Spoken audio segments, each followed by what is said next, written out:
Well, good morning, and thanks, Kurt, for the handoff and the excellent presentation. I'll follow up on some of the same themes here. We'll talk certainly about soil temperature in a second. But first, a couple things about the eclipse this past Monday. For those of you who did get the opportunity to see that, it was a pretty significant, pretty unusual thing to see. This is a graphic looking at solar radiation and actually other types of solar energy. But the bottom line, when you look at the whole big picture, is with an eclipse that occurred in the mid to late afternoon with lots of sunshine. You basically cut off the power that's coming into the energy that's coming into the Earth's weather and climate system, and you can see that real. These observations were taken at our EnviroWeather field office on campus at East Lansing, and the dark blue line here is essentially the amount of sunlight that's getting down to the surface on a horizontal surface.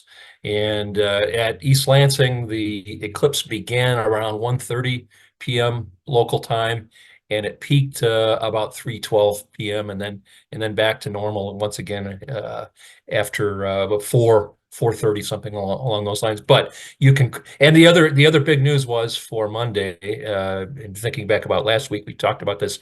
There was certainly the threat of having clouds obscuring the eclipse, but thanks to what's the meteorologists referred to as a dry slot, and you can see that in the upper left with the visible satellite, we had a large area of the Midwest, including lots of Michigan, where we had virtually no clouds. There was a few little high cirrus clouds, but that was it. And so you can see a very, well, real reduction in solar energy here coming in. And the numbers, if you're interested in the numbers here, 850 watts per meter squared is a fairly healthy warm season, growing season type of solar energy. We're past equinox now in April, and you can see that dropped from 850 to 16 watts per meter squared in about an hour and a half. So huge drop off, and then it returns again. We were past solar noon, and when we typically see the strongest solar radiation, but it was really well defined here in this data. So in this case, it's about a 97 or 98% reduction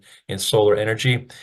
And if you're interested in the energy of this, actually the amount of actual net radiation at the surface turned, and that the dark red line here is actually the net radiation. So is the surface gaining or losing overall energy when you include everything else?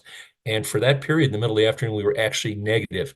That's something that only usually happens at night or in the cold season here in Michigan. So very unusual to see this again in the middle of an afternoon. Just a couple last things about this. During the eclipse, and it was here at East Lansing, we were about 97% coverage. It was still surprisingly brighter than one might have thought with that much blockage. But we did see at the top here, the red line, that's a meteogram from our one of our automated weather sites here on campus. And the air temperature fell about 3 degrees here so that big drop off in solar energy you would expect to see.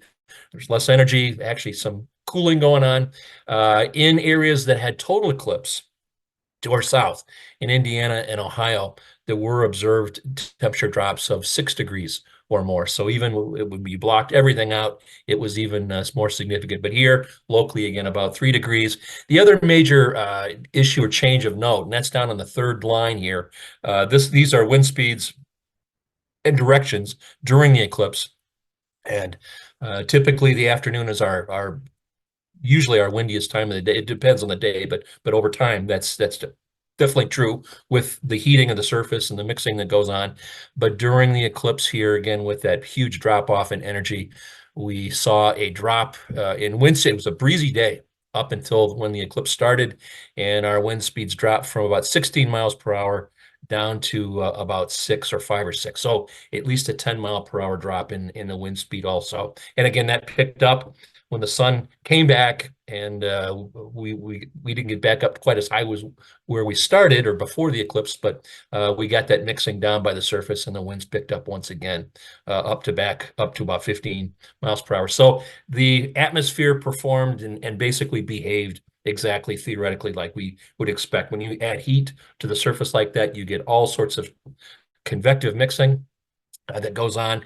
Our wind speeds increase and the amount of mixing increases. You take away the energy, of course, the opposite happens, and that's what we saw on Monday. So that's a little bit on the eclipse here. We'll have a little bit more on our EnviroWeather site to talk about that with more details. Looking at the past week, though, and moving ahead here, it was, especially given the last few days of very, very spring-like weather, with many areas seeing highs at or above 70 Fahrenheit. It was a warmer than normal week, basically almost across all the state, with greatest departures across the north, some cases 5 or 6 degrees Fahrenheit above the normals. And on the right-hand side here with our precipitation totals, it was for many areas a pretty dry week, less than quarter of an inch across much of central and southeastern lower Michigan, and then more as you went north and western there, especially western upper Michigan. Many areas there saw more than an inch. And that is actually, well, that's the driest area of the state when we look at this long term. So the water certainly not a two-edged sword. There's some benefit to that, and replenishing some of the topsoil moisture deficits that have existed there. But for a lot of the state, it was drier than normal and warmer than normal, of course, and that allowed for some people to really get out there and start to. And I'm going to talk about soil temperatures in just a second, but our soil temperatures really also responded to this recent warmer weather. These are mean 2-inch bare soil temperatures across the Midwest, and includes a lot of our EnviroWeather sites here in Michigan. But the bottom line is here, our averages now are in the upper 40s to near 50 Fahrenheit in the far south, and then generally in the mid to upper 40s as you go north into the northern lower, and then a little bit less than that up into upper Michigan, which isn't, it's still ahead of normal. Kurt talked about this. We had such an unusually mild winter, especially late winter and early spring here, but temperatures are still warmer than they typically are. With the very warm weather the last 3 days, I was looking at some of the 2-inch soil temperatures in the far south. We actually reached 70 degrees, the maximum 2-inch soil temperature for the first time this year at a couple southern locations. But again, it depends on site. And also here locally in the East Lansing area, we've got a couple different sites that we measure at. It's also soil texture dependent. At a soil site or a site with a very heavy soil, the maximum temperatures were only in the mid 50s Fahrenheit here over the last couple of days. But at a site that has a very coarse, sandy textured or sandy soil, we saw temperatures up in the upper 60s. So the texture does make a difference. Less water in that coarse textured soil, and it heats up more quickly in the spring, and you can definitely see that in the values. But bottom line is we really did move in terms of our soil temperatures here over the last several days. That's going to be put on hold, though, at least given the forecast in the short term. And this morning, we've got a big weather system deepening area of low pressure down over the Ohio Valley. You can see that on the right-hand side here, and it's strengthening. The other major thing about this weather system is it's got all sorts of Gulf of Mexico moisture with it, all sorts of water. If you've been watching the news, you've seen flooding and reports of excess water down along the Gulf and the southeastern U.S. That's all part of the same system, and it's all headed our way. The radar shot here over in the left here, this is about 45 minutes old, but it shows really the leading edge of that moisture and precipitation making it into the state. So far, most of the precip with this has fallen to the south of I-94 and I-96 in Michigan, but it's moving north and will continue to do so, spread northward during the day and cover almost all of the state here by tonight. And the other thing, this will be a widespread rain. We're not talking about scattered or isolated type of coverage here. Almost everybody will get rain. The big question is how much, and in many areas. We could see some embedded thunder convection. It won't be anything severe, but it'll enhance the rainfall rates a little bit. We could see some 1.5 or even 2-inch rainfall totals here over the next 24 hours. Now, by tonight, the center of the system, you can see, moves up to the Detroit area, with the dark green there indicating, again, rain continuing over almost all the state, almost except for possibly portions of western upper Michigan. That'll be where the lowest totals occur here over the next 24 hours. But certainly across almost all of lower Michigan, we will see widespread rain. And here's tomorrow. The other thing to note here, There's a lot more black lines here, little isobars around that area of low pressure. This system is still strengthening. There's lots of dynamics in the upper atmosphere that are going to be driving this thing. So the other thing to look for here after the rain, the steady rain and embedded thunderstorms today, tomorrow we will be switching over to showers and gradually coming to an end during the day. But it will be very windy with all the changes in pressure here as this thing continues to strengthen. It'll also be colder. Tomorrow will be the coolest day of the upcoming week. High temperatures today only in the 50s. So it'll be definitely noticeably cooler than it was yesterday.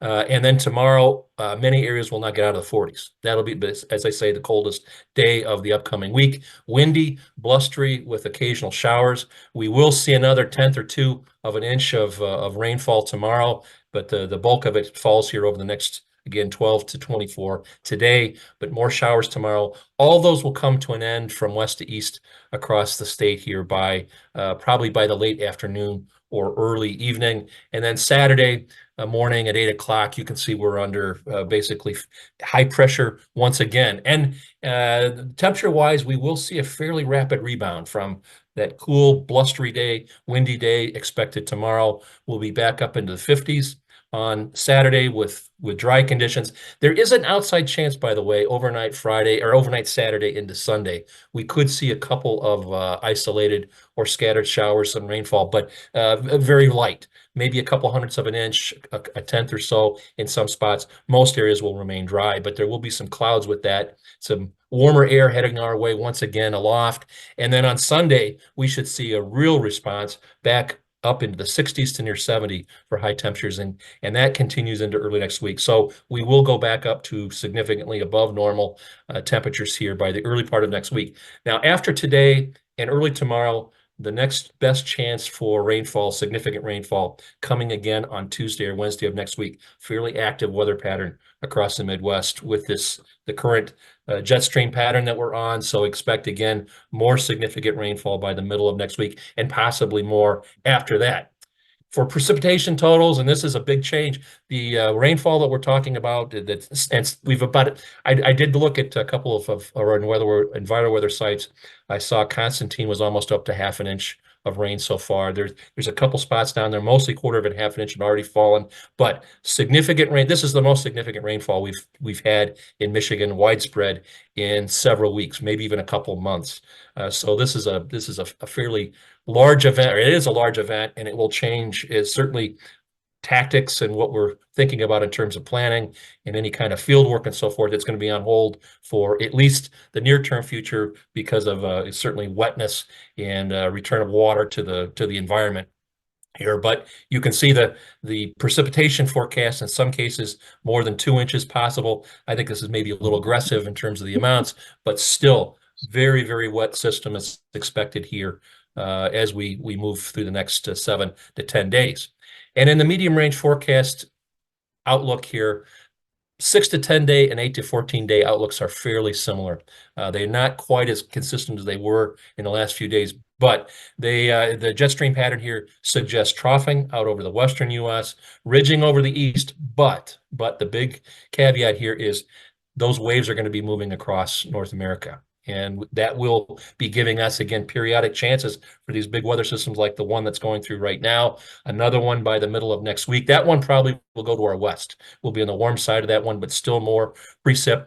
But at the same time, very, very high likelihood of warmer than normal mean temperatures, a continuation, and then normal to above normal precipitation totals. So active and warm type of pattern.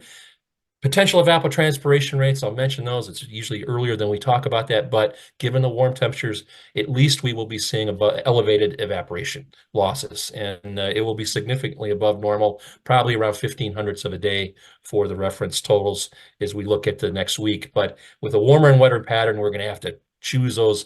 Any kinds of opportunities are going to we're going to have to wait for those a little bit to take place, but it is at least the drying potential should be fairly high as well in between rainfall events. So wrapping up here, again, a very, very rainy day today expected, and then a cold, blustery day tomorrow, but significant improvement by the time we get to the weekend and especially to Sunday and Monday. Next chance for rain after that, coming here about Tuesday or Wednesday of next week. And as you just saw, the medium range suggests more of the same for the next 1 to 2 weeks. And so with that, I will transition over here to introduce next week's speaker, next Thursday morning. And it's a very timely one. That's Dr. Manny Singh will be with us to talk about planting decisions. Again, assuming we do get some favorable weather or more improvement in weather conditions here over the next week or so, but he'll be with us next Thursday. So don't miss that. And with that, I will hand it back over to Phil to talk about RUP.